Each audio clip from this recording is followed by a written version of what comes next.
this class is Integrated Pest Management. It's a relatively new class. It's a combination of entomology and plant pathology. So we are teaching an applied class here for pest management in the field. I've seen a lot of fungus damage, some mildew and some rust. She's got some armyworms in her corn, and she's got weeds in her pumpkins and a lot of nightshade, which is the species for that's going to be wild tomatillos. Dr. Bridges' IPM, Integrated Pest Management class, is out collecting insects and looking for disease.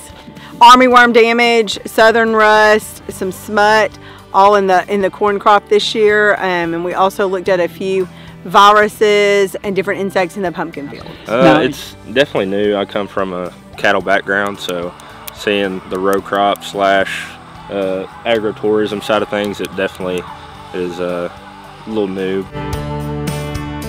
So the disease triangle is what we're looking at. So the triangle for disease is host, pathogen, and environment.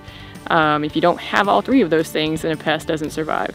So with all three of those things, then you can see where a pest can thrive and survive and grow and sort of take over a crop.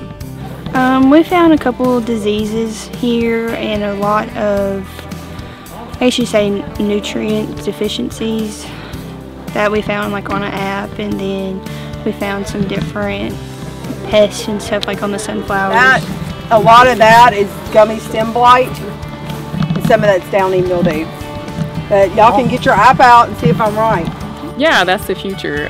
So technology has allowed us to use our phones to try to identify pest problems in the field, whereas before you might have had to check a textbook or call your local extension agent, which is probably still more reliable.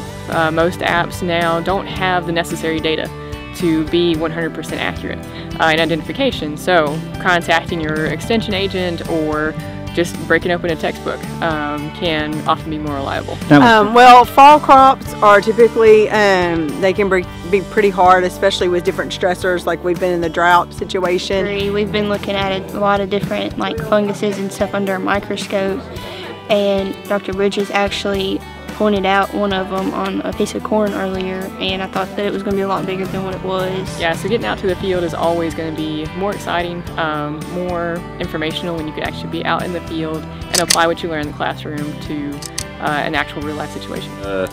Being able to learn hands-on is one of the things that makes UAM unique.